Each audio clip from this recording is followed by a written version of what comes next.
ISKCON Chapati for almost 4 decades. He currently served as the chairman of the Leadership Council of ISKCON Chapati, Bhaktivedanta Hospital, Gopal's Garden School, Counselor Body of His Holiness Radhanath Swami Maharaj, has contributed significantly toward GEV Govardhan Eco Village and continues to inspire the countless souls toward a life centered on devotion, compassion, and service to Krishna.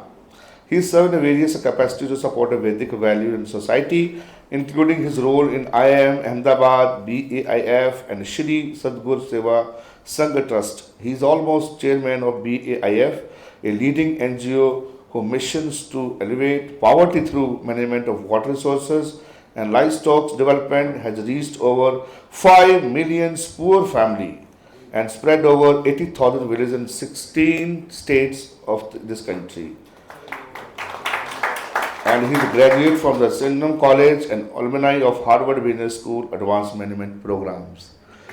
So let's welcome loudly and proudly by chanting Hare Krishna, Krishna Krishna, Hare Hare, Hare Ram, Ram Ram, Hare Hare. So thank you so much for all of you for joining today. These are devotees who are leading some of the programs of the congregation and some of in the area program. So thank you, Hare Krishna, for joining today.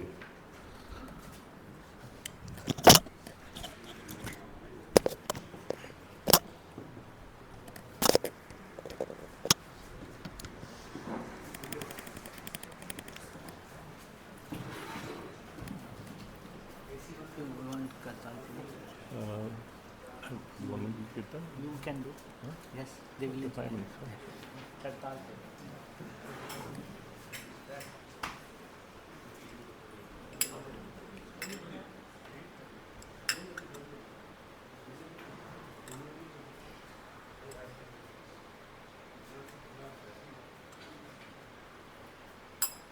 Just have a few minutes of kirtan also. Namo Vishnu Padaya Krishna Prastaya Bhutale Shrimate Bhakti Vedanta Swami Iti Namine.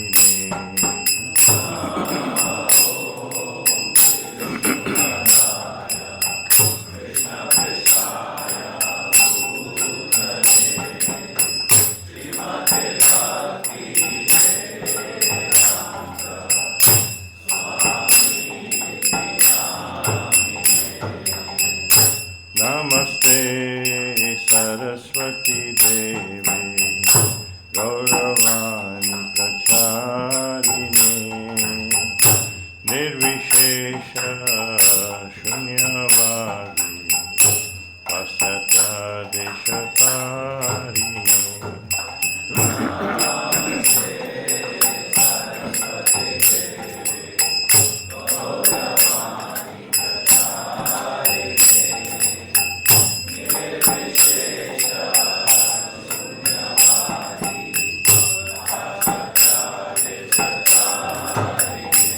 Jaya Shri Krishna Chaitanya Prabhu Nityananda Shri Advaita Gadadhara Shivasadi Gaur Bhakta Vrinda.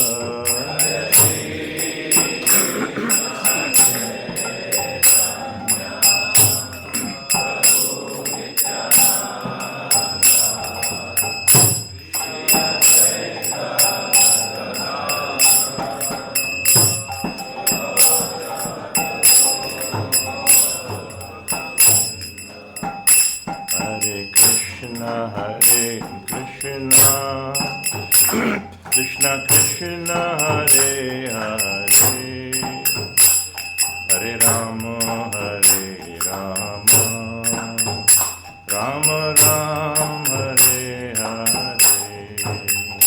Hare Krishna Hare Krishna Krishna Krishna Hare Hare Hare Rama Hare Rama Rama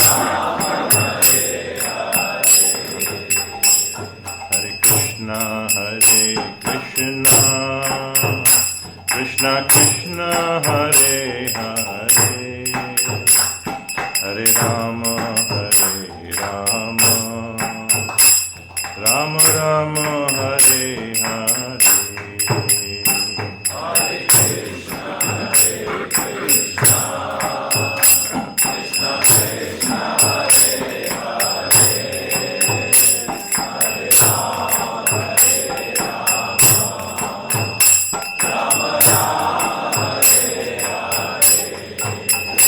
Hare Krishna,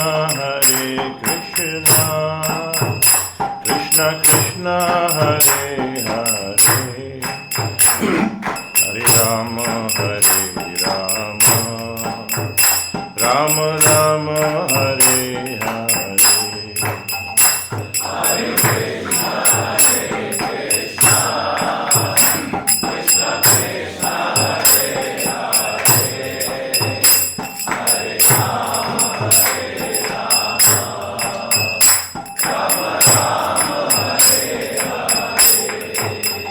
Hare Krishna, Krishna Krishna, Hare Hare, Hare Rama, Rama Rama, Hare Hare.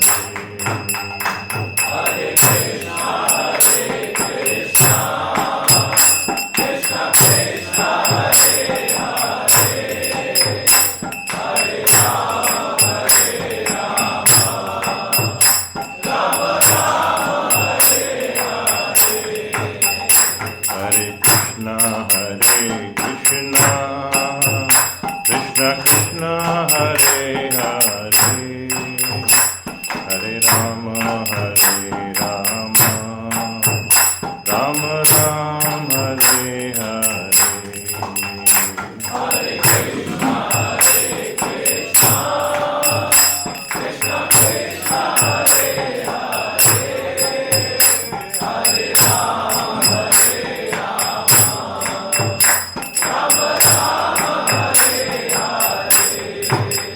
Hare Krishna, Krishna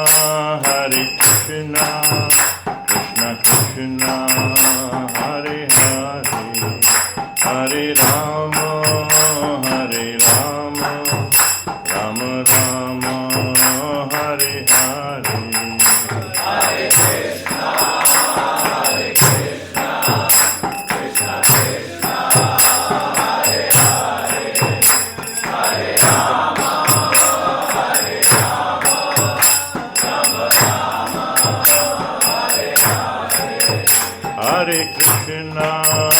Hare Krishna, Krishna Krishna, Hare Hare, Hare Rama, Rama Rama, Hare Hare. Hare Krishna,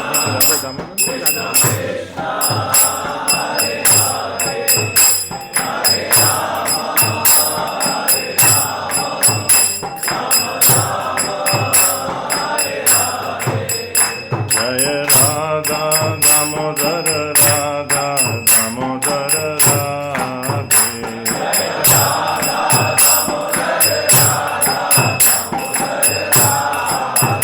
Jaya Gaura Nitai, Jaya Gaura Nitai, Gaura Nitai, Jaya Gaura Nitai. Jaya Gaura Nitai, Gaura Nitai, Gaura Nitai, Jaya Gaura Nitai. Jaya Jagannatha, Jaya Jagannatha, Baladeva, Jaya Subhadra. Jaya Jagannatha,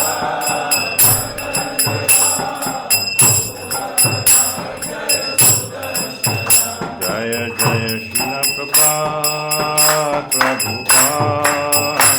Prabhupada, Jaya Jaya Prabhupada.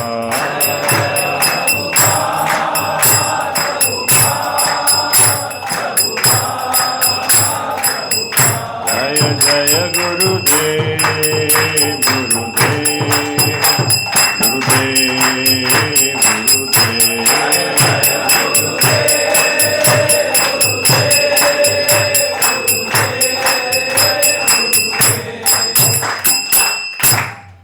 Lord Premanandi.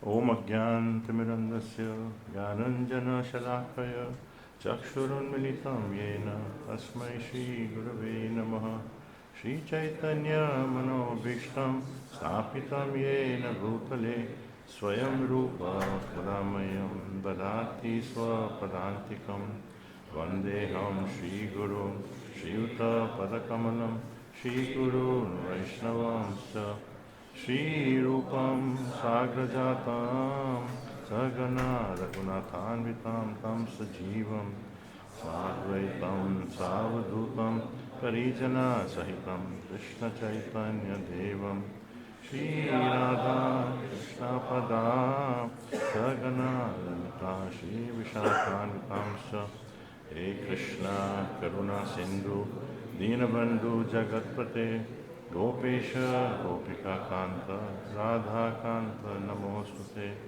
Tapta Kanchana Gaurangi Radhe Vrindavaneshwari Vrishabhanu Sute Devi Pranamami Haripriye Vancha Kalpa Tarubhyascha Kripa Sindhu Vaevacha Patitanam Pavanebhyo Vaishnavebhyo Namo Namaha Jai Shri Krishna Chaitanya Prabhu Nityananda Shri Advaita Gadadhar Shivasadi Gaura Bhakta Vrinda Hare Krishna Krishna Krishna Hare Hare Hare Rama Rama Rama Hare Hare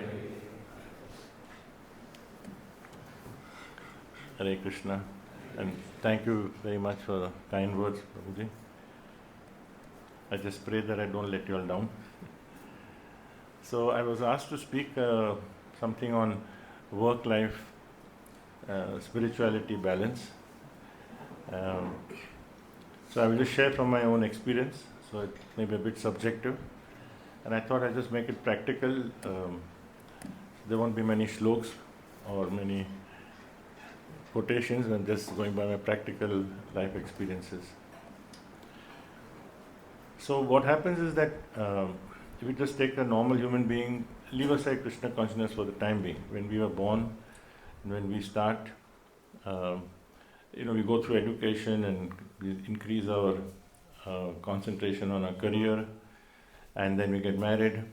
So then there's always a tug of war between our occupation and then family. We also have other responsibilities in the community. And then as a devotee, that is an additional responsibility. And I think probably for almost all of us, that responsibility has come later, right? I mean, very, very few may have been from childhood. So you go through that sequence of your career and a work occupation, and then grihastha ashram, and then you come to the so by that time it's not like you are having half a day per day completely relaxed or nothing to do, and then you got spirituality, so you filled it. You already have a packed schedule, and then comes the sadhana bhakti, our contact with devotees. So you will, if you look back and see that how is it that we managed. If somebody had told us at that time, we can just think back as to when a connection was made with the temple and said that, you will be spending at least 2 hours a day chanting, you will be coming to temples on Sundays, these festivals, this service, book distribution, etc. You would have said, it's impossible. It is not conceivable also. But somehow we have managed it. Yes, it's a struggle. We have been... but even the struggle was always there before also. So life is going to be full of struggle. That is a no-brainer. It is everywhere, any part of the world, any child, man, woman, whatever we are bound to have struggle. So better to struggle for the right cause. Struggle to hona hai. Apne ko we have to see why we are struggling, whom we are struggling for, and try to see the balance. So in that context, the most important aspect is balance.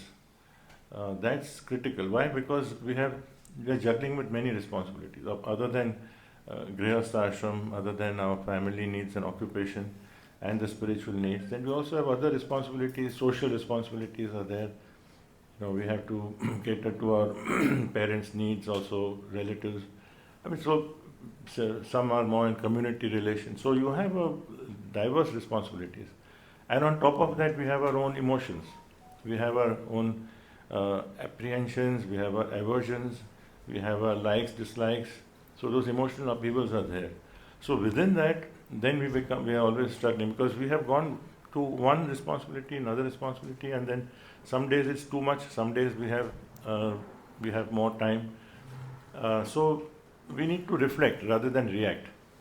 When we reflect and see that what are the things we can control, what are the things we can't control, and you find that majority of things in life we can't control.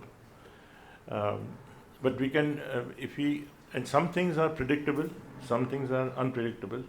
Like for instance, your boss's reaction in the office is predictable, probably, you at least know, so you can plan for it. Or even in our spouses, we also have some understanding. So the two most important words here is balance and consciousness. Balance because we stress ourselves primarily because we are pursuing one. It usually happens that if you just go according to the sequence that has happened, we have our likes, we have something we're very good at, something we enjoy doing. So we will give a lot of time to that. And some things we are not very good at, or it is a strain for us, so we will keep it on the back burner. And then what happens is that rather than looking at, once we've come into Krishna consciousness, we are sadhakas, if you see what is it that we need to do, you will see, if you put this question to us, this is a universal question, that what is it that I need to do rather than what I want to do? A lot of the time when we say I can't do, actually it is I don't want to do. If you really go to see, we push it back because we are not really comfortable doing it. So if we look at aspect of, if we see the examples around us, in our own congregation, particularly our Prabhupada's disciples, many others we see who are quite contented, satisfied, peaceful, and at the same time discharging variety of responsibilities, full packed day. It's not that everything is pleasant, but the thought process is not that instinctively I go for what is pleasant, what I like, and spend more time, and then I just do this at the last minute. Like in school, the subjects you don't like, or the exam time, you just push it to the end and then just go through it. That mentality is not there. So the maturity comes with, we have consciousness. So that's why the other word, consciousness, is what Krishna consciousness, that word which miraculously how Prabhupada put it, is that it's an internal process. So as we go through the 9 processes of bhakti, and we start slowly purifying, at least the anarthas are reducing, we can see that. So at that time our consciousness will allow us to see that the right questions will come. What is it that I need to do? What are my responsibilities? Now everyone has different responsibilities, and the same responsibilities don't remain the same time all the time. Sometimes it comes in bunches. Even in spiritual life, you may have certain standard services, like responsibilities, like we've taken our vows, that is an everyday affair for the rest of our life. But then when festivals come, you may spend 10 hours on that, organizing for maybe a month, 2 months, and then you may have a lull period also. So it goes and comes. Similarly in occupation also. So one thing is that we, to strike a balance, we need to plan to the extent that we can. And for that, our consciousness is key, that we, if we are convinced that my reciprocation, my gratitude to what I've received by Krishna, undeservingly, that why we are in this movement, why we have come here, why we've got this, nobody deserved, nobody planned it. Like that, we were born and we said, no, I'm going to become a sadhu. We just, we don't know how it happened, but we forget that. So after seeing that, and we say that I need to reciprocate, then the best reciprocation we can do, the best reciprocation for what Prabhupada has done, we read his books, we see the sacrifices he made we are completely bowled over. At 69 he goes to the USA, and we know how he struggled there. So all that we see, but we somehow don't relate it to our life. And what can we do in that? We can say that if he struggled that much, he's done it for us. He went there, he started the movement, he's done it for us. Now what is it that I can do? I can't do much, but I can at least try my best. Krishna sees the struggle, isn't it? Even in chanting, we say our mind keeps fluctuating, goes every time, and starts even more, especially when you take a beats, the mind keeps fluctuating more. This is every person goes through that. It's a natural thing. But Krishna wants to see how much we're struggling, fighting back to put our minds back. Same way here, the consciousness must dictate that, okay, after having all this, what can I do? Can I accept some unpleasant things? Can I do things which I need to do? And I plan that, and I find happiness in that. The happiness in serving others, the happiness in pleasing others, people who are giving us the service or giving us the opportunity. And in that, also a very important aspect, and perhaps not so comfortable in many cases, is our family life. In the sense that I would hope that most today we are struggling, in this youth. Even devotees struggle. So part of it is also because they don't understand each other's emotional needs, and the emotional needs are critical. We see that as a devotee, the husband will feel that I am providing, so I am giving the physical needs. We are chanting, we are reading, we are going to programs, we are doing service. That is a spiritual need. But absolutely critical is the emotional need, and that we actually are discharging it with everyone but in the family. I'm not saying many may be doing it, but in general. So what is this emotional need? We came to the movement. If you ask me, majority of the people have come to the movement because they have been appreciated, liked, loved by someone. You come, someone gives you a book, gives you prasad, sits with you, talks to you, cultivates you. You feel that kindness. You don't see that outside. So love and that affection, that kindness is very much apparent. So why can't we find it difficult to do it at home? Because we take things for granted. So in the responsibilities, the balance sometimes which is not there, because as sincere devotees we may be taking up our chanting, we may be doing a lot of service, and then perhaps because we've not understood our home balance, sometimes that adds to a problem, because now in case the wife is at home, the children are there, she expects also the husband to do. This is one scenario, and then if that doesn't happen, then there could be some difficulties or some friction, and then you keep away from it, so then it becomes worse. So there could be different scenarios, but if one sees that even if our natures are different, that is a very critical service. We feel that service is if I come and stand in the prasadam queue and serve rice. Of course, it's a great service. Or I come and preach to newcomers. Of course, it's a great service. But an equally important service is that to be responsible in a grihastha ashram. So that balance is needed. And because people are looking for examples, today there is stress everywhere. So when they come to Krishna consciousness or come to the temple, and relate to people, it's not only a relief, but they will just want to come closer, because they are looking for that, and they're looking for solutions and help. So devotees, aspiring devotees like us, we have to try our best to do all the responsibilities. So in some cases it could be that devotees are very happy at home and the family life, and then if that is used as an excuse not to do service, that also we don't want. So therefore the balance comes, because you can have that also. People are very comfortable, they have the guru's photo, chanting Diksha Le Liya, and don't come to temple, just rest. So we are not, we have to be careful. What sincerity means, we have to know our mind. See, externally nobody can judge us. Krishna knows, a guru will know, and it's for us. There is no, the whole life can go, nobody will know, that's another thing. We think that we have protected. But once you come to the movement, to express our gratitude, to express our appreciation for what we've received, we can never repay. But at least we can attempt. So if you look at it from that point of view, then there will be some happiness and some contentment in doing things which we like or don't like. Some things come, in a whole schedule, there's a purpose. So if you really find what is the purpose, what is the motivation, what I'm doing for, really we will find that our productivity goes up. It's just like a child, for instance. It's a common thing. I mean, if the child has to be woken up at say 5:30 in the morning or 6 in the morning to go to school, there's one reaction. And we say you're going to take her to the beach, and you wake her up at 5:30. She'll jump out of bed. Right? How does it happen? We all have done that. So it's a motivation. I mean, there's excitement, there's happiness. So we have enough to get excited about, to get motivated, because we are given this. We have been given so many ingredients around us.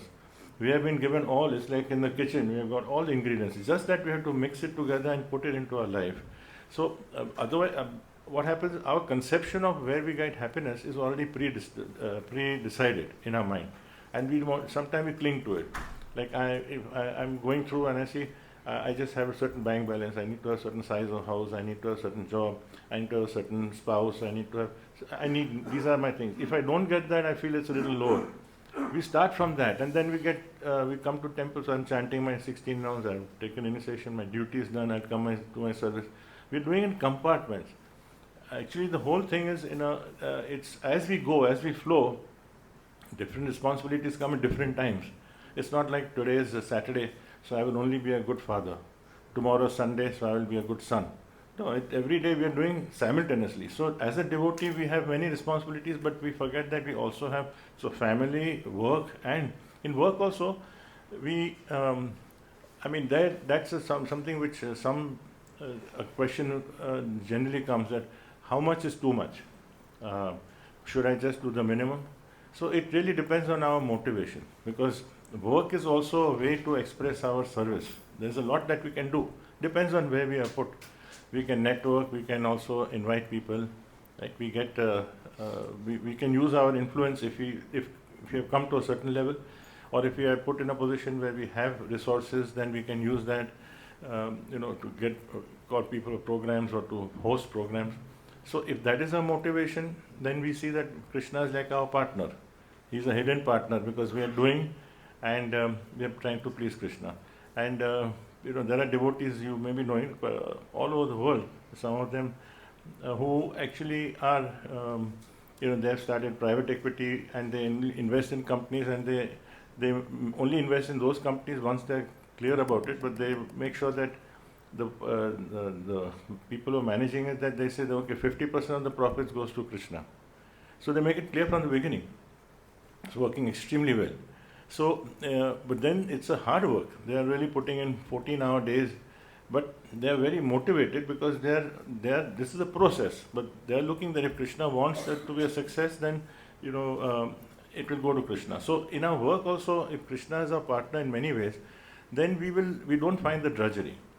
So now, how much is too much is a matter of I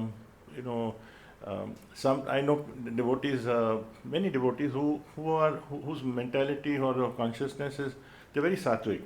They've taken a professorship because they're intelligent, but then they have a 28-hour week, 30-hour week. This is wonderful. But then they like to they're into preaching, they're into reading, they like to read shastras. So it's all a question of what our inclination is. So there's nothing wrong or right, as long as we have motivation and our intent is for Krishna. Because somebody is very business oriented, and within certain risks, he tries his best, or she tries her best. That's wonderful, but not everyone has to do. So we have to see what our linking is, because that is it's something which is different for different people. So whatever we do, ultimately the question is, in work also, if we are silently thinking now, sometimes we go through a very difficult time. Either the company is not doing well, or we are somehow not in good books. We may be a professional, or we may be having our own business, or we may be working somewhere. Whatever the situation may be, we do what is best we can do, because we can't control the outside environment. So work, spirituality, and also in work, and Prabhupada has given so many simple examples in the beginning, that like say for instance a knife in the hand of a surgeon is very useful. A knife in the hand of a criminal is dangerous. So knife is nothing wrong with the knife or the microphone. Remember, that was among his earliest examples. That microphone is technology, it is material or spiritual. But if you use it for Krishna consciousness, for preaching, then it becomes spiritual. So anything that we do is not externally said that, oh, he's spending too much time on work, or she's doing this only with the family. No, it is like really what is our consciousness and what our motive is. And then we try to find a balance, because knowing that we will never find the final exact balance. This is never going to happen, and Krishna designed it that way, because only then we will be anxiously trying to juggle. This the juggle is the part of the struggle. It was not intended, but the juggling which we do constantly. Sometimes a mother, for instance, mothers would know this best. I mean, when they have delivered, it is so difficult. I mean, it's so difficult. I have 6 grandchildren and 3 children, so I can see my wife and my daughters and my daughter-in-law. I mean, it's so difficult for them just prior to and just during the delivery and afterwards. They go through an emotional low, and at the same time, they've an anxiety that I've given my vows, what can I do? So sometimes they accumulate the rounds and do later, but constant anxiety, and there's no motivation at that time, because the 23 hours a day practically. They get 1 hour sleep for the first few weeks. So at that time, they need the husband can play the role of has to spend more time there. You know, he may have to adjust the services and see, because the emotional support is needed. So this kind of thing comes in the consciousness. That we should not be feeling that people will laugh at me and say, now suddenly he's now left. He's now hardly coming to the temple. He's just staying at home only. It doesn't matter. We have to be convinced, and we can take guidance from some seniors if we need to. But that our desire should be to do what is right at that time. And it is not going to be forever. So I give an example of the timeliness of needed. So whatever is needed at that time, that's how the relationships also build. And similarly in the work also, if Krishna is our partner, then our consciousness is, why am I doing it? So if we have a motivation right, the productivity really improves. With the productivity, because then you can do many things much quicker. I found that a lot of our when we are in strain, the negativity comes a lot, and in the negativity, it really reduces our energy and even our capacity to think. But if we are on in a level where we are looking, okay, these are the problems. What can I do? If the company is going bankrupt. I'm giving an extreme example. Company is going bankrupt, very difficult. Am I doing what I can do? But otherwise, if I'm just more worried that how people look at me, and that adds to unnecessarily, and even my judgment will be impaired. Even my decisions will not be right. So therefore, we have to really look at and whose opinions count, because sometimes we are guided by how world will look at us, my friends will look at us. So if my Guru Maharaj, my devotee friends who understand, if their opinions are important, I'm pleasing them, then I don't care about the outside world. Sometimes there may be a conflict of views. Because we sometimes go by what is expected to be done. I need to be seen like this, I need to be seen like that. That lot of it adds to the strain. So if you just cut that part out, it's such a relief. It's like a baggage off our back. So it's not that we rebel. It's just that we are convinced. Sometimes people may appreciate, sometimes may not.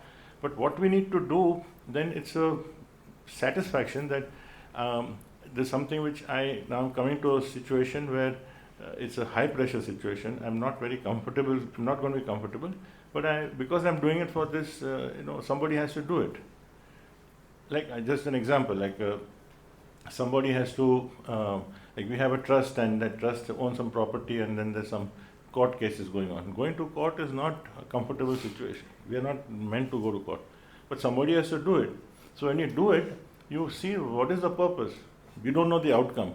So then and we are in it together. So we are actually, each one has different roles to play. It can be a group of devotees. So any activity we do, whether we are man or woman, we will see it doesn't really matter. It's just the consciousness that matters.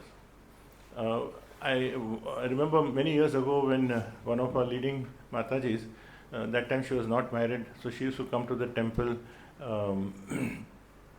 practically every day. And the congregation was very small in the early 90s. So she had the opportunity to be in the deity kitchen, to dress the deities also. Then she got married, she had a child, and incidentally, her son is now the head pujari actually in our temple. So I remember a question that she asked, and that became a benchmark for many of us. So she asked Maharaj that, Radhanath Maharaj, that, I feel very low. I'm not doing, I feel very depressed. I'm not able to do, I can't come. I used to enjoy coming like that. And Maharaj's statement was that if you are if you are giving, if you're in your consciousness, you're doing your best for your child, then there's no difference with that service and dressing Radharani. This very bluntly, very clear. Consciousness is the critical. Because Krishna knows what your desire is. Who would not want to come and dress? But if you're not able to. On the other hand, someone comes to, I will give two examples, one for a man and a woman. A devotee who's been a brahmachari, who's not married, and has been very, very service oriented, coming to temple, assisting brahmacharis, then gets married. And he continues to do the same service, same amount of time. So it's his sense gratification. He is not really discharged, because you have to spend some time to adjust, especially in the initial years. And on the other hand, like say Mataji, who has been coming to the Mangalarti every time, and now after marriage, now husband may be going early, she has to get up, cook, and still she wants to come here, and she does that. That's sense gratification. So it's not the external activity. You have to see what is needed. Krishna in our heart knows, and maybe some of our close devotees and Guru Maharaj may know that I would love to do this, but this is what I'm needed, and you happily do it. That is what is very important for us. So when we do that, then the pressure is not there, and we can strike the balance. So in balance, the motivation will come if you have the right consciousness and if you have a right purpose. So the purpose is very important. I'll just give some couple of another dimension which is of how we can improve our time management, because the other aspect is a very practical one, that we may have a consciousness, but we sometimes may be wasting time. So if you are aware of two things that, because we often do that, sometimes we may be doing things which we are not very productive, but just because it gives us an escape feeling. So we may be taking so much of our time. So that's an obstacle in our time management. That one is that we we waste time. So if you're aware of that, so this is, I'm giving a different dimension to get. Sometimes the balance doesn't come because we are probably not allocating proper time. So if we were to be aware of how much time we are allocating and whether we are wasting any time, then that helps. And second aspect is that we may be focusing on too much on only one aspect or the other, to such an extent that it is done very perfectly, but we don't delegate to others. That if somebody else can do it, even in service, sometimes we attach to that service. It is a very nice thing, but when we see that now we could do some other service, but we may know that we can do, or we are asked to do that, but because we are spending a lot of time here, so and it's a service which you can find someone to do, you can train the person, but we don't let go.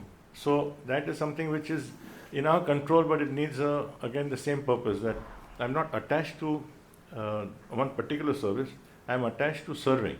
There's a difference. So these are the questions that which can help us in our managing the time, because oftentimes we have the right intent, but we may be subconsciously not aware.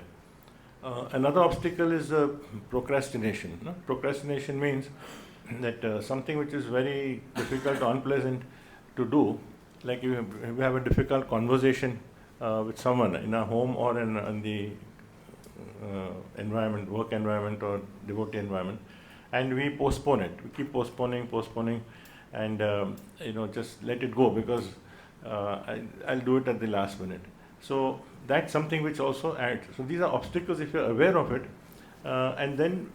So, I go through this all the time, so I'm able to tell you this. So when you procrastinate, then at least the question comes that, then suddenly you get upset at yourself and saying that, what am I doing? I'm just pushing it. I have to do it sometime. So instead of next week, why can't I do it now? And let me take the bull by the horns and do it. So again, we have to ask the right questions. What is the purpose? What am I doing for? Why am I doing it? And how is it that when I see my colleagues, the devotees who, it's not like they're doing only what they want, They are finding happiness in a variety of things. If you see Prabhupada's disciples all over the world when they're going, what is their schedule? They have their whether they are with devotees, whether they are, I mean, it's like they have to respond to requests, isn't it? They're completely packed. So especially those who are preaching. So it's not like they will do what they want. Many things are not. The needs are coming on them, and they will be responding. So that attitude is what is important. That we respond to what is required. So whatever situation we are in, if we look at it in the larger context, then we will see that I put aside my ego, and I don't make it an ego issue whether at home or in the office, and I just look at what is the need of the hour. So certain solutions would be, there is in time management there is a quadrant. They call it urgent, important, not important. So mentally we see it's this question that sometimes we have got too many things to do. So if we were to get a balance, we say, okay, what is the objectively speaking, what are the critical things? Where it may be critical in terms of time. I have to find we have to take a decision, and so that becomes critical. Some things are important, but not time critical. So then that can be done later. And some things are not important, not urgent. Like many of the mails that we need, or maybe social media, things like that. But there, because we are under pressure, we spend more time on that. So then that becomes actually, so if we question ourselves, we'll be surprised at how we free up more time. When I mentioned in the beginning how when we came to the movement and we started chanting, how did we find the time? What has happened is that we have actually reduced time from various things and somehow cobbled together 2 hours, and it's worked. How did it happen? Because 2 hours was not created. The 24 hours were 24 hours. Maybe I remember in my case I used to, I loved reading the sports news. So 5 newspapers, what Free Press Journal says, Indian Express says, Times of India says, you like to read, especially if your favorite cricketer, sabka pad. It's a complete waste. Or even in business, you go to cocktail parties or you go to many of things which are so-called networking, but not all of them are so useful, but you enjoy because you meet. So when the pressure comes, and when you take initiation, you say, now what can I do? Where can I cut? The productivity improves because you actually cut out the waste, the flab, right? So, so in same way we can question that what is not urgent. Now some things are important, but not urgent. For instance, I read about one concept in time management called the idle folder. What it means is that, like for instance, BTG magazines, very important because it's very interesting and entertaining. So what I do is I generally leave these for travels, or when I've got time, because I know that. So it's not like I have to read it today or tomorrow, but I'm going to travel and I need time because you have so much time at the airport or on the plane, 5-6 hours. At that time, then we don't think. So if you actually have an idle folder kind of a docket, which you things like that which you can put aside. So this certain planning like this could also help in how we adjust our time. So procrastination, if we can minimize. And one last thing, which is a cultural thing, I think, one of the famous management consultants had once mentioned, he went to Japan, and he needed the help of that local manager secretary in Japan to make some changes next day about his flight. So he told the manager that, so then he spoke to the secretary and told her that, such and such changes have to be made. Then the whole day went through. Then that night, the manager took him out for dinner. So he was anxious that whether that thing is done about tomorrow or not. So he just told him that, should I talk to your secretary again, and whether it's done or not. So that manager was horrified.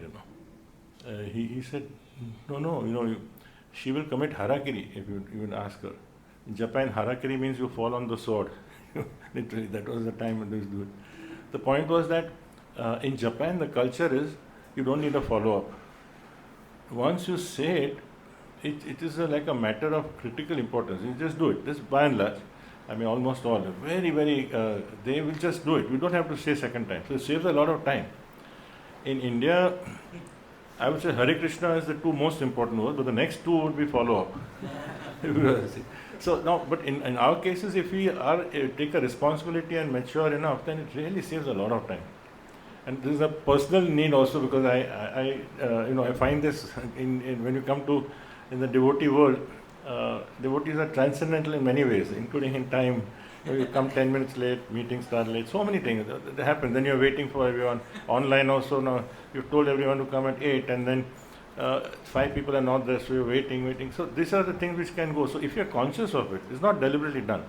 We can, it's a small thing which we can contribute to everyone's productivity and health. So time management, like we don't know, someone is urgently, he wants to finish the meeting at 8:45, or she has to put the children to bed and she's in the meeting and we're starting late, what can you do? So things like that. So if we can also personally bring this into it, because we may say that what has it got to do with my chanting, what has it got to do with my reading Shastra, but it has actually got to do with my life. And you find that overall it just then starts, getting into a life about how much time I'm spending on what. Then we slowly start. I don't need to spend 20 minutes on that. I can do it in 10 minutes. And sometimes you can. I wouldn't recommend multitasking too often, but in some cases it does help. Like for instance, if you're traveling and you're hearing, also now so many technology advanced so much, so we can do so many things. But you can't be chanting and hearing. But you can certainly, when you're traveling, you can do it. Or sometimes devotees in the morning, they often as soon as they get up and they're brushing their teeth and going to the toiletries, they just put in some tape just to get their consciousness right, the focus as to where am I, what am I doing. Otherwise, normally we get up and we have a whole day schedule running in our mind. So there are various ways they do it. Those can help in our improving our consciousness. But so these are some of the aspects. I think I'd like to just stop and now ask for questions from devotees. If you have any comments or questions or... Yes, bro. Alex.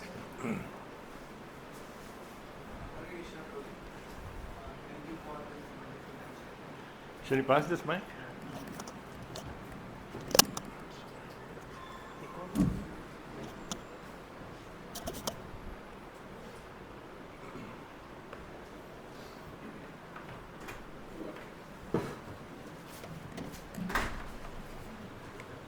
Hare Krishna Prabhuji.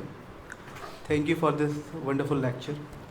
Prabhuji, in the beginning you have said that it could be a subjective matter. So I would ask something which is subjective only.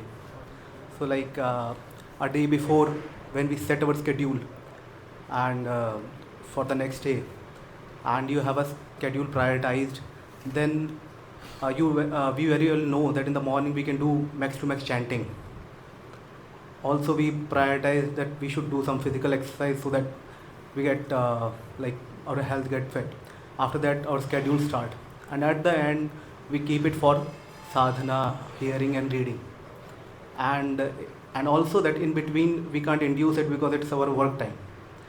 So when starting our schedule, we set up 3 to 4 to 5 things, and we see that mind is after doing something, completing one task, for the another task mind is reluctant, and you want to do something else, not that schedule. It's like kind of feel I have, and then if you even push into, then again there are urges coming. Okay, you do this or do that, or you should have some break.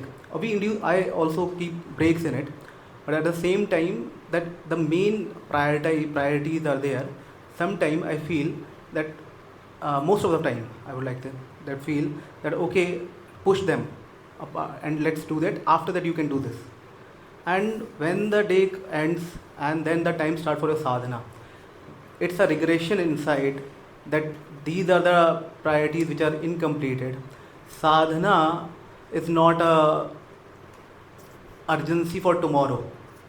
Tomorrow you have to finish some work. So with a half interested mind, I engage in sadhana, that okay, I have decided to do it for a 35 minutes or 45 minutes of reading, let it do it for 20 minutes, or hearing, let it do it for 20 minutes. And then at the end of the day there is a dissatisfaction that the day was not gone well. So this is my question, how to balance that? Thank you.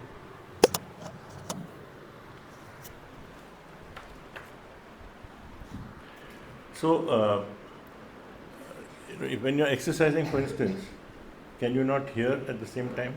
I do that. I mean, when I'm cycling a stationary bike, so I just either hear the live Bhagavatam, or if the time is different, just something there. So, reading and hearing is similar, not the same, but at least this is a good thing because you're in touch with philosophy. Maybe you can try that and see that when you're more fresh in the mind, and I know sometimes you're sweating, so it's not easy, but nowadays, you have the AirPods, you can manage. So then you can combine the two, because when you're exercising, you're not really using your mind. You have to go through, and sometimes it gets monotonous.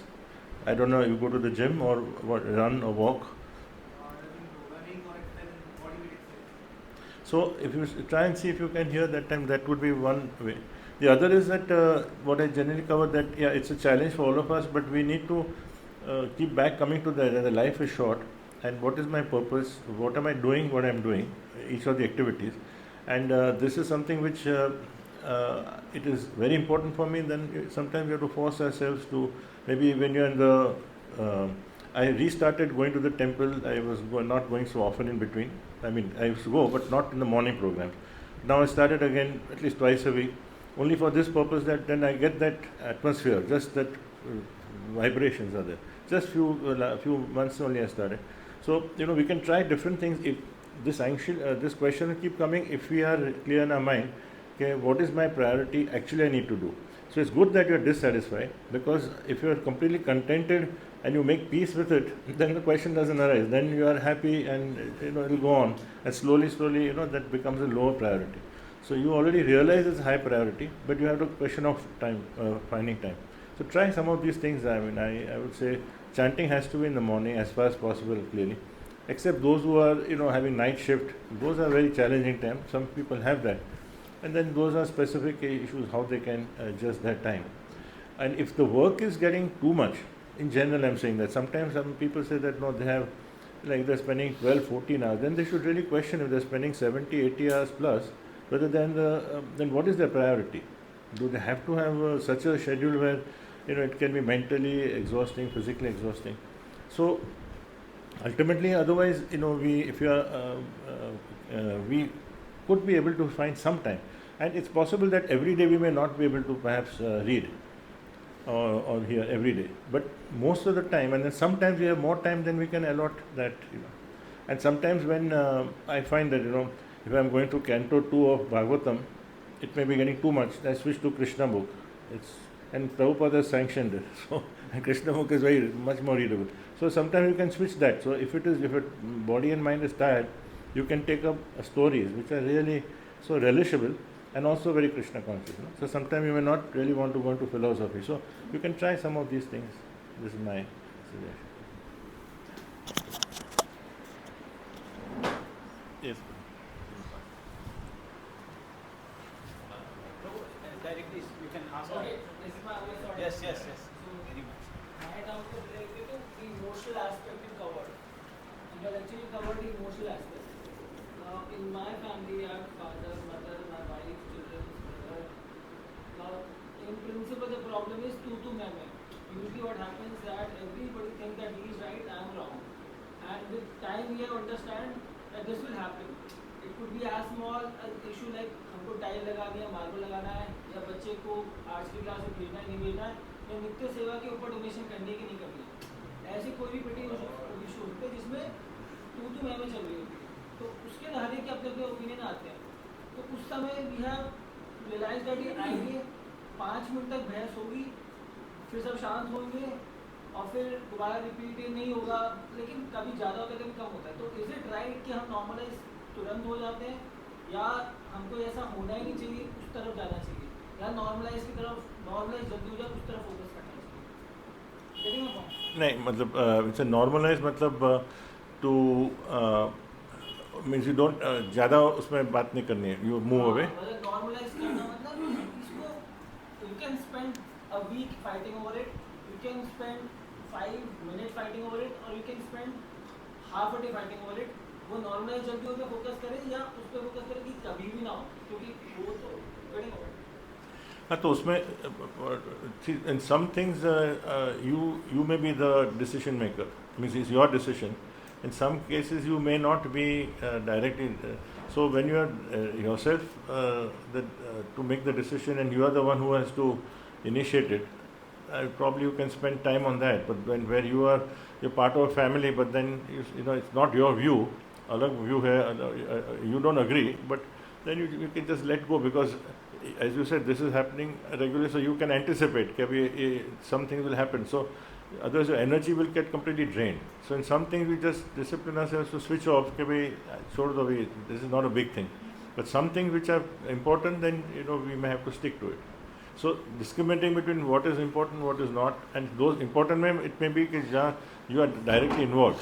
Either you are involved in taking your decision, and you are affected by it most, then you have to be involved. In some you may not be, then if it's not in your control, then leave it. What can you do?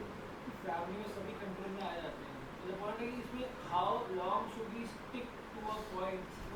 So हाँ तो उसमें that will vary according to the situation. Some are very small, then just let it go. Okay, what doesn't matter? तो decision में small versus big को define करना दिमाग में clear है. That instinctive decision we need to take. And that happens when we're objectively looking at it. When we're emotionally and passionately into the thing, we disagree with it. It may be a small thing. I just give an example. One of our senior vice president HR ka tha, to he only gave me many years ago, but I still remember. Okay, after 30 years of marriage, suddenly he and his wife had a big argument on a very small thing. They married 30 years, but the issue was that he is a very organized person. So toothpaste aata hai na, so he would go from bottom to up, comfortably, and she would just punch it. So they must have seen it every day. 30 years, matlab 10,000 din ho gaye. But एक दिन एकदम भड़का. So then he realized. He said कि छोड़ दो अभी यार, वो क्या करेंगे? The आदत है. Something, So therefore we have to keep introspecting and saying कि now sometimes our ego is hurt. Sometimes we feel we are right. So we may be right, but we are wrong. So you win the battle and lose the war. बोलते हैं ना कि हम छोटी चीज़ में जीत गए, लेकिन you lost. Sometimes relationship is very important, but some things you have to stick to. Like if you are getting obstructed, and generally I'm saying they're obstructed about a major service or Krishna Chander, someone, I know in Bombay situation, kanda lasan bhi ghar mein lete hain. They insist on doing it, or sometimes even non-veg bhi hota hai family mein. Now, the point is whose house it is. Father ka house hai. So either you leave the house and start, or you manage your own cooking. So those are, we have to decide what is the critical thing. What is the best way to Best practical way within that. So उसमें important, non-important क्या है that we can do, and if we need help, we can take from say seniors, a counselor or somebody, in case we have a doubt.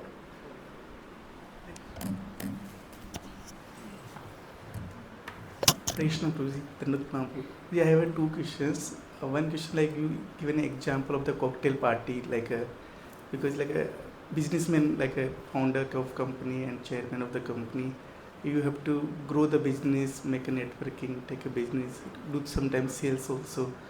So you have to attend many networking kind of the events. And when you go those events and come back, then their consciousness is gone. Krishna is nowhere in your life. So as a businessman, how we can maintain the those business activities and the Krishna consciousness. We do the chanting, we are coming from those events and networking events, then we are doing chanting four principles, and everything is going, but consciousness is nowhere. So this is one question, Prabhuji. And second, yes. No, it's a very practical challenge for those who are, because we are in the mode of passion, you can say generally. So one important thing is that we then take as much time as possible to spend time with the renounced order, serve the renounced order. Why? Because when we see that we are so privileged and we are happy, we are coming, we've got this, temporarily we get dazzled. When you go abroad, that becomes even more, because you are actually physically away for some time. Here, at least, raat ho gayi, din mein bhi aa sakte hain. So that also happens. So I used to just make a policy. In my life, I've never gone for work more than 7 days. Even if it's America, Because I can't trust you are completely in a different world. So you just go mechanically. But here, this is one thing. So if you increase your effort to try to be serving the renounced order, because then we see that they have given up their entire life. We are trying to reduce our attachment.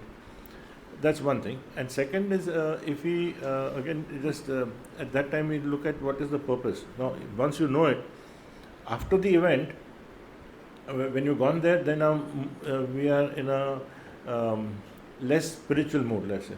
But before we go, we know that tomorrow evening I have to go in such a such place. Then we say that, okay, to fortify ourselves, to strengthen ourselves, so why am I doing it? Is there a real purpose? Probably there is, but sometimes it may just be that somebody's told me come there. It may be curious, or it may be you're under too much stress, maybe, and it's a relaxing time. Then whether we can avoid it, but let's assume we can't avoid. Then at least before going, if you question that why, what am I doing it for? There is a purpose. Like Arjun, for instance, that's the extreme example. Arjun on the battlefield, he had to fully concentrate on killing people. But he was doing a Krishna conscious activity because it was under Krishna. So in his intensity of thinking, remembering his shloks, and was completely, it was not like he had to stop and chant his rounds or do his Gayatri. No, he was just focused only on achieving his goal. So we can do that if we are really motivated, if there is a motive. So if we can question that motive and we find it, then even if you get weird off, but then if you are back in touch, you just make it a discipline that if not today, tomorrow, if not tomorrow, day after, broadly you are in touch, I would say it is fine, because actually appreciation for what we are getting, and particularly appreciation for the renounced order, increases more when we see the contrast. I find this very often, then we see, because otherwise sometimes thoda lingering issue hota hai ki you are admiring someone's, where in workplace we are surrounded by some very intelligent people, very, very smart. But slowly that smartness, the intelligence is coming, they are very focused on certain things, which is very good. They have been gifted very well. But then when you see that, there's certain shallowness sometimes comes in behavior, egos clash, or when some big issues come, then they put somebody as the politics that comes, so many things. Then you see that what we are getting in Krishna conscious life is so privileged. So actually sometimes it's not a bad thing that we are actually, exposed too much, provided we have that anchor. The anchor is very important. No? The anchor ke liye hona chahiye. Because then we actually gradually we really see that what we've got is really the real thing. And then sometimes we may be getting too close to in the temple, and we start finding faults with various things. So here, then when you see the contrast, you know that actually everyone makes mistakes. We are all in this world for that. But what we have is something which is not only unique, but even the people who are sacrificing their lives to try to do that, so our appreciation will go up. So not that we let it go. So you can question, but if and at the same time just intensify and say that I am getting into a little challenging period or time, then line up some service or something that or you're meeting devotees in a day or two. That could be counterbalanced. Even in a week, I think few days here and there may not matter much. But if you're going for a long period, then we really need to plan, how we can be in touch. Nowadays, online maybe there are various meetings going on or various sessions going on. So we can just join in there also. Sometimes people do that. Just to get here, just to get into the mood, and similarly, and we can't realize how much we need it. We all experience when we come to the temple. We come with many times we're entering the temple, and I know my thoughts are still about some problems I'm carrying in my mind, and then I come and the class starts, and then 5 minutes later I said those problems have not vanished. Uska size chota ho gaya, because you realize what is the perspective. So that is the nature of the mind, and the real perspective comes when you are in touch. So somehow you can find that spirituality connection in various ways. You got the balance then. So it will go up and down, but as long, and again told him the same thing, as long as you have a worry, without that worry we could be getting very complacent. Prabhupada said once that Maya's is round our shoulder here. You just have to turn around. Yeah. One slip and we can get. So this kind of questions and this worries, because Krishna will protect us. He'll protect, means he's not going to protect the bank balance. He's going to protect your desire to serve. You have a strong desire to be attached to the temple, to be loyal, to appreciate, to spread the movement in some way. Krishna will definitely help. But he will make it, not a bed of roses. He'll keep, we are walking on fire, means we are always in a worry. Then only we really start questioning and being in anxiety. So the questioning is not a bad thing, but we should, as he sees, he wants to see our response. So the response is that, I'm always watchful, I'm wary about it. Yeah. So, yes, we have a question this time. Prabhuji, we have heard that you have also met Srila Prabhupada in 1974. You have not? Your father. So Prabhuji, because you are coming from a very affluent family and then taking Krishna consciousness so seriously, what exactly the inspiration you got when you were very young in 1980? You must be very young and you had all the access to all kind of sense gratification, and yet you just gave up on that kind of lifestyle, and then you just took this Krishna consciousness so seriously that we have heard of your contribution as a congregation leader. Also you have contributed a lot, you have given counseling to so many devotees. So what was the inspiration? And it says that Prabhuji, we बोलते हैं ना कुछ पाने के लिए कुछ खोना पड़ता है. So it kind of that you just left all those temptation out to get something very higher. So Prabhuji, what was that taste which you got in the very initial age of your Krishna consciousness? So if you could please inspire all of us. I know how rumors spread so fast. I didn't give up, it was taken away from me. Krishna's kindness. Actually, for me, it took a long time. I mean, because my older sister, she's now 78, so she and her husband, Srinathji Prabhu, so they were asking us to come to the program. And for 3-4 years we kept avoiding. Busy. But sometimes we need to go. Gopal Krishna Maharaj was among the first to come to Mumbai, because he was in Mumbai very often. So that was one part. Over 3-4 years. Another, Giriraj Maharaj used to come to our office. And he was very intelligent. He would not come to preach. And I was trying to avoid him. And our office was set up in such a way that we had rooms, and there was a big kind of sitting place in front. So I would just say I'm busy. So he would not go only. 2 hours he still, I can't get out of my office also. So I would tell my brother, can you call him, then I can go. I apologized to him after some.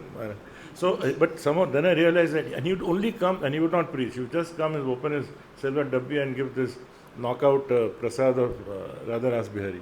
Oh, that was unbelievable. So I've seen many things happen. But most important, I think, I was breaking 3 or 4 regulative principles, and then I had a serious illness. So I was delirious for about 10 days. So my smoking, just went, because after 10 days I didn't smoke. I didn't know which world I was in. So I was very fortunate. I was committed to that. I would not have, and then because of that, my drinking also came down very. So when my brother had a drinking problem, then we stopped that, and I think the single biggest impact was my wife. She has been, she never asked me to change. She's the same as she was, very, very, very sattvic.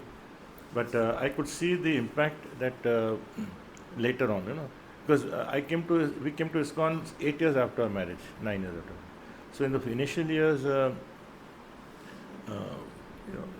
lot of the misbehaviors and all, she has seen that. When you are in that kind of association. So somehow Krishna arranged in such a way that, through my sisters, and then we also had a lot of problems in those 2-3 years. It happened suddenly. Everything happened suddenly. We had legal cases. We had to leave our house and go to Pune for 3 years overnight. And my brother's drinking problem came up. And the Datta Samant strike was there for 18 months. All the factories were closed. So some saath mein aa gaya, and I was only 29. So along with that, then that philosophy started making sense. Because you're out of fear. For 3-4 years, this way, kabhi ghar bhi nahi hoga, kya hoga, we'll be on the road. So Krishna arranged in such a way when I look back. So it was not like I was eager for it, but he just nicely took it away. Hurry. I was lucky. But my wife's Radha Priya's presence and not expecting me, but making later on when I realized how she never changed her behavior, because if I had not changed, then she would have been with me like this for the rest of her life. But I'm amazed that she was still finding happiness in that and supporting. So that realization came later that I can do so much more. And then of course in 1985 when I met His Holiness Radhanath Maharaj, that was the real thing, because then I could all my issues, my fears, and talk to him. That helped a lot. So I was very fortunate that all of them played a role. So I was like a reluctant child, You are near the pool, and under jana nahi, somebody comes and pushes you. Once you're inside, you start swimming.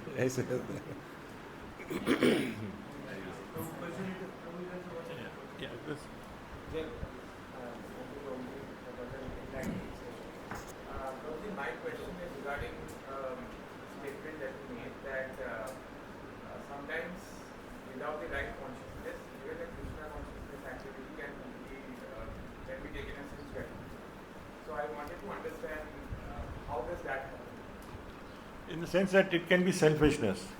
So I want to do because I enjoy it at the expense of a higher responsibility. What I meant is that sometimes we have a higher responsibility. We know we have to do it, but we're avoiding it when we do something which we enjoy doing it. Like for instance, a festival.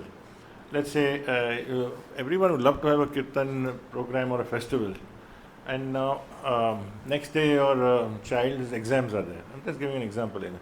You make her also because you want to be there for 3 hours, and she's also there for 3 hours, or he's there for 3 hours, and sleeps late, and next day late hota hai, or early school hota hai. So you are looking at yourself, but your duty would be that come for half an hour, 1 hour, go so that he or she can sleep early. You know what I'm saying that. So externally you say, "Arey, festival mein 3 ghanta nahi hai, you just went away in 1 hour." But you would want to be there, but you did what you have to do, and it's for someone else, because the child is dependent on you. So like that, that we may have a work responsibility. So we know what are the choices we have. So we need to just question whether I'm doing what I need to do, or whether I'm doing what I want to do. And a lot of the times we may be doing what I want to do under the garb of devotional service. So it is that activity is very nice, but perhaps at that time you may have to do something else. This is the thing. Yeah. So, thank you so much for sharing the pulse of wisdom from your personal, such a rich personal experience. So, Prabhuji, like you mentioned, having the right consciousness is important to have that sense of purpose, which gives us the motivation to do something. So, in that perspective, so you touched upon one point of not procrastinating, especially say difficult conversations professionally, personally, or maybe difficult decisions. But many times this happens, and especially when you do this devotion because of a little Vam Subhav, as they call it, you started doing, you try to avoid confrontational situations professionally, or maybe certain situations which might be appreciated more professionally, like taking credit for a work that a team has done, or maybe like taking limelight in situations where you might want to otherwise give credit. So how do you keep that motivation, or what should be the consciousness that one should keep in such situations, and how do you avoid procrastinating difficult conversations? So actually, it's a challenge, because otherwise we would be perfect. We would have no issue. It is not so thing. At least I would say a lot of the credit would go to the fact that you or we have an awareness of it. I stressed this before also, because oftentimes we overlook that. So we need to be agitated about that internally, worried about that, anxious that I slipped up here, I need to do something. So then you just see that, oh, okay, the next 10 times, I mean, if I 5 times I'm able to do and 5 I don't. Earlier it was 8 times I would give in, and now so you can see broadly. So it's a slow progress. The closer we are with people who are able to, that's why association becomes important. If you choose those people where your particular gaps are there, and you see people who are able to do that, no matter what, how difficult it is, then that also rubs out on us. So association with those particular devotees. I'll just give an example.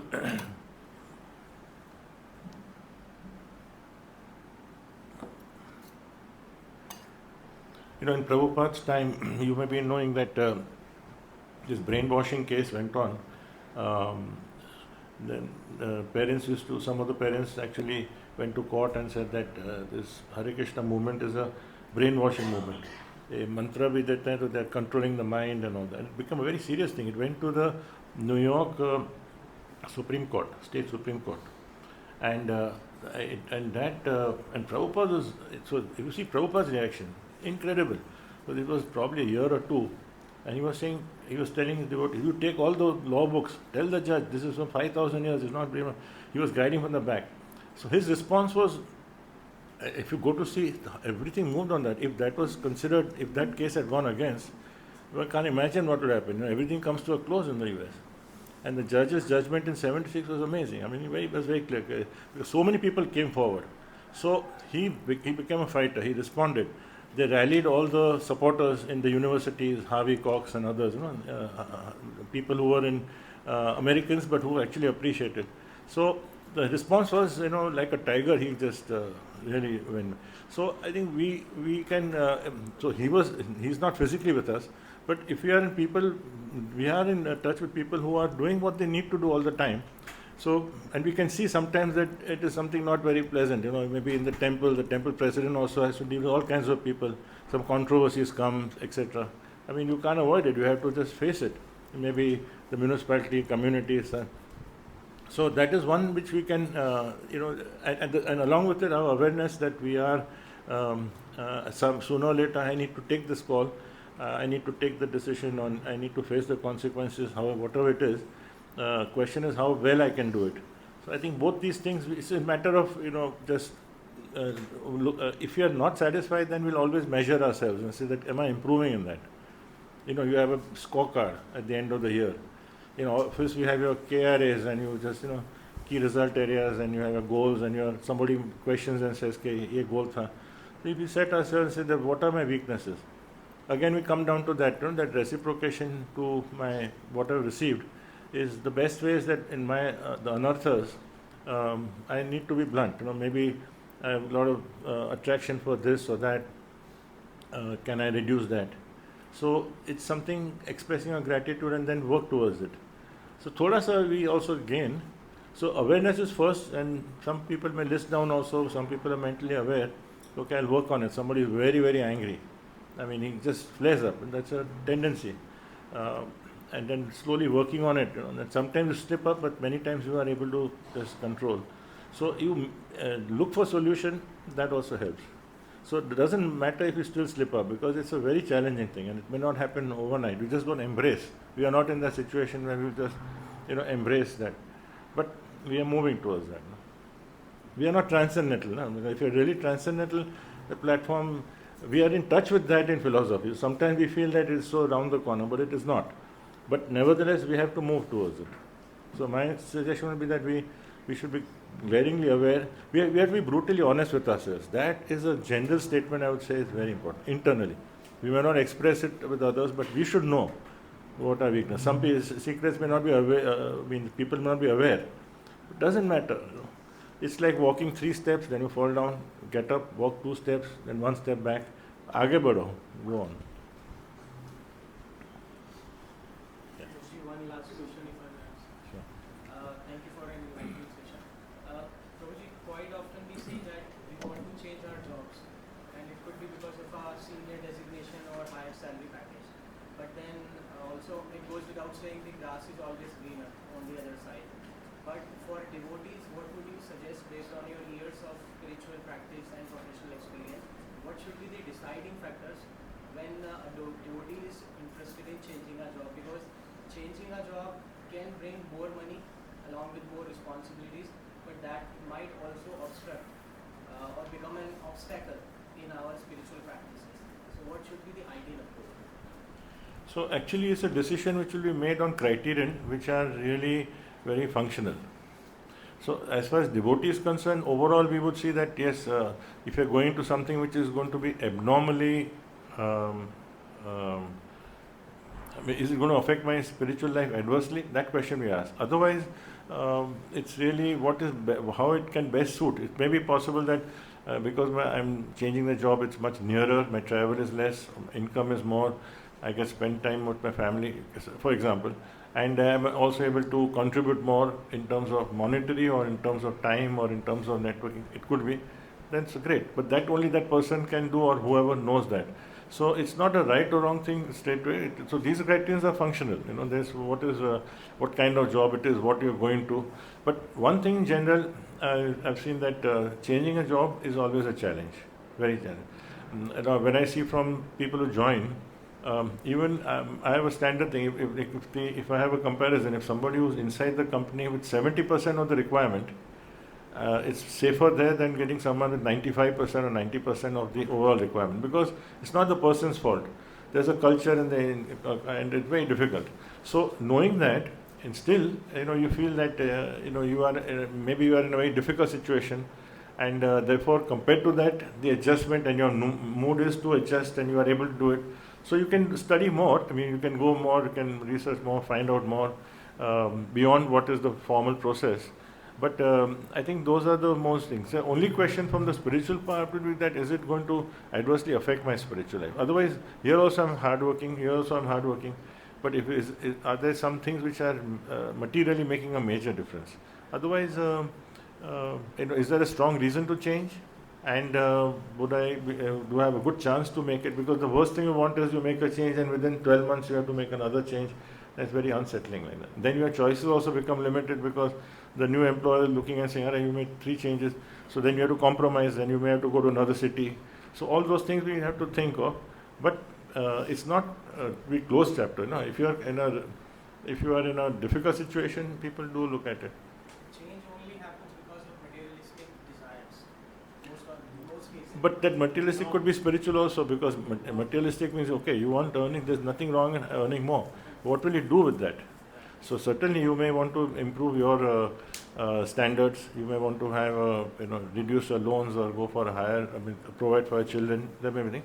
But if along with it you have the temple is your partner, Krishna is your partner, financially and also in terms of in indirect kind of gains that you have, because perhaps you are now more visible, you've got a promotion, so you are got a little more authority, more influence, distributing books or asking for programs, asking them a program. There could be various other things.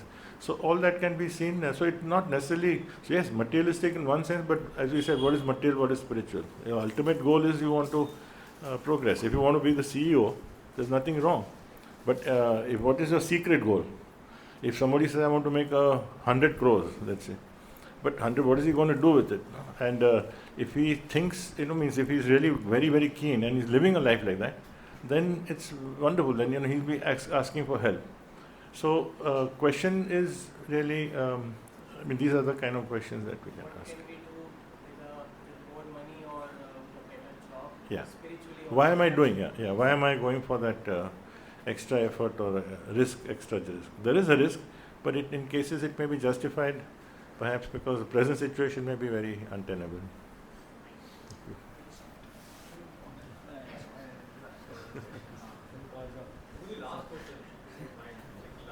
I have no mind. He has to decide. So what we can do now, we will just close now, and then some of you can just come and ask the question.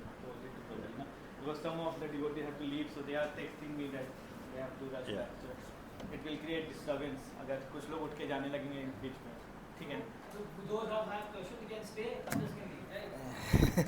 So we have to take care of Prabhuji because Prabhuji has taken out his time, and in evening also he has a program, tomorrow also he has a program, so we have to give a good reception to Prabhuji. So yes, we would like to express our heartfelt gratitude to Prabhuji for giving us such a inspiring session, and I believe कि हम सब लोगों को बहुत ही आनंद आएगा, inspiration मिलेगा. Tomorrow, Prabhuji, we have a festival called Bhakti Bliss Festival. So what we do, we try to call all the congregation devotee from Mangala Aarti up till Srimad Bhagavatam. So you can bless all of us कि हम सब लोग कल भारी संख्या में खुद भी आएँ और सारे अपने डिवोटीज़ फॉलोअर्स को लेके आएँ. सो हम लोग प्रभु जी का बहुत ही आभार प्रकट करते हैं कि प्रभु जी ने इतना अच्छा लेक्चर दिया, एंड प्रभु जी का पूरा लाइफ एक बहुत ही इंस्पिरेशनल वो है. The kind of the heart of giving he has, it's exemplary. Matlab, it's very very unbelievable when you will hear the contribution that he has made. He has Prabhuji feel very embarrassed when we say, but he has given the ISKCON Chowpatty temple, then Govardhan Eco Village, if you will say, Prabhuji is the backbone behind. So that's how humble he is actually. So the Govardhan Eco Village, and also Prabhuji has contributed magnanimously. So एक बार हम लोग प्रभु जी का धन्यवाद करेंगे, दोनों हाथ ऊपर कर लेंगे हरे कृष्ण महामंत्र के साथ. हरे कृष्णा कृष्णा कृष्णा हरे हरे, हरे Ram Ram Ram Hare Hare. And we will request his guest Rambhat Puji to please give this small. Yes. हम यूथ preaching करते थे, so we had a seminar on art of mind control, and the last we shows that who was a successful person in Krishna consciousness who are chanting Hare Krishna. So one of the slide we have a Prabhuji, Rishikesh Mafazlal, who is chanting Hare Krishna Mahamantra. Therefore you should also chant. So he was also part of the seminar. So it's a lot of inspiration, and really Krishna sends such kind of divine personality who was just like Prabhupada को बहुत सारे उनके शिष्य मिले, and then they were contributing there for the ISKCON, keep on growing. Prabhupada started with the 40 rupees, and then things went such a very high, and then similarly Krishna said Prabhuji to Chowpatty, and then Chowpatty temple and other things, the things are growing. And here in Delhi also Krishna sent to Vedavyas Prabhu, and things are growing like 18 temples. So this all Krishna's arrangements. Then when a pure devotee desires something, so Krishna also connect with such kind of the resourceful person, because it comes through somewhere. So these are people who are really helping to spread Sanatana Dharma, contributing from the backside. We are who preach in the front line. The पीछे से जो support करते हैं, तो it's like this Prabhuji divine personality, and he is very devotional. I see how much he is so much depending on Krishna. Generally when you have wealth and prestige and everything, generally you don't take care, but he is so much connecting and depending on Krishna and the Guru and the Vaishnavas, and then such a very rich consciousness. Hardly will find it. Generally do have money, and those qualified and talented, they are not down to the earth.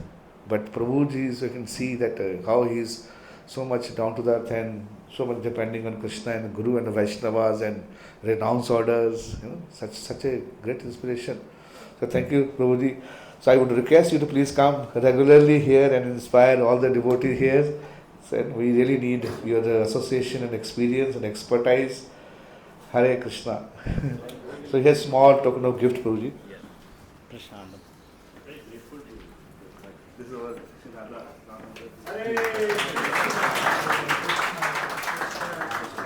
and this is Hare Krishna Krishna Krishna Hare Hare, Hare Ram Ram Ram Hare Hare.